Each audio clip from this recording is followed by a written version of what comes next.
Okay, now that you've read through the paragraph of information on this slide, let's move on to some visual examples and kind of refining those long-winded terms. So first and foremost, raster images are made from pixels. And so when you look at a raster-based image, they usually look like photographs. And when you see a photograph, you should immediately say that is made from a raster-based image. When you look at vector images, a lot of the times they look like illustrations. They usually have strong bands of color. They're more cartoony. They don't have to be. There are ways to use vector art to create some realistic looking things. But as a general rule, if it looks cartoony, you should use it, make it using vector art. And if it looks like an actual photograph, you should create it using raster images. One of the biggest things that happens with Photoshop users is that you try to create both the left-hand side and the right-hand side of the screen using raster-based images. If something looks like a cartoon, it really should be made using vector art because it remains fully scalable and editable, and there's no resolution, so you can make it bigger or smaller without any image quality loss.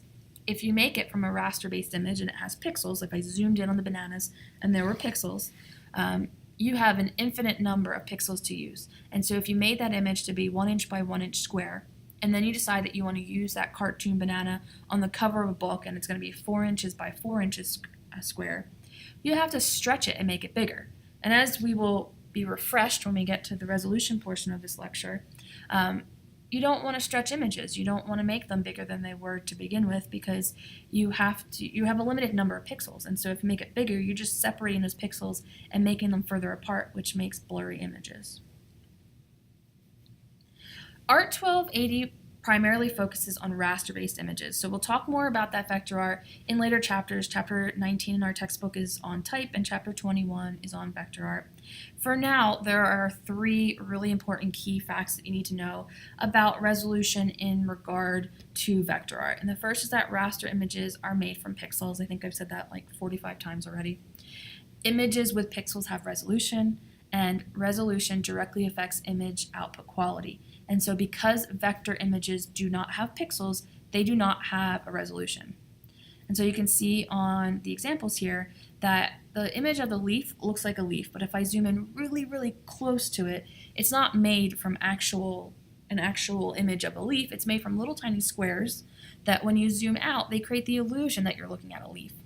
And on the right-hand side here, I have like cartoony shapes, right? I have circles. They're on or off, and they are very clean and fluid and smooth.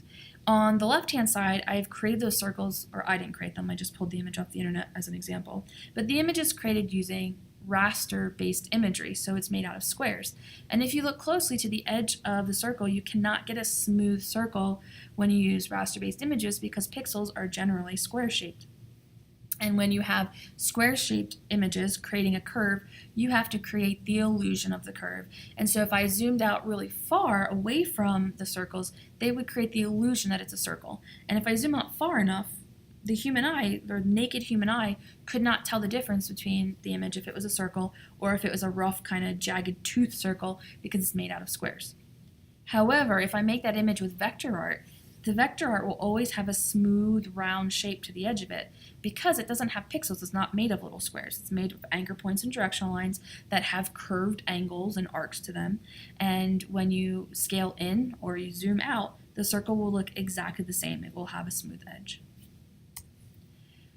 The next few slides are going to talk about resolution, and they're probably going to look familiar to you because they are the same exact slides that we used in the lecture for creating files. Now, I'm including them because it is essentially important for all Art 1280 students to fully understand resolution and how resolution affects image quality and how image resolution is different for a printed output versus a web output. And so I would like you, before I play the next video, to take a minute and refresh yourself on resolution because I'm going to skim past these 8 slides pretty quickly.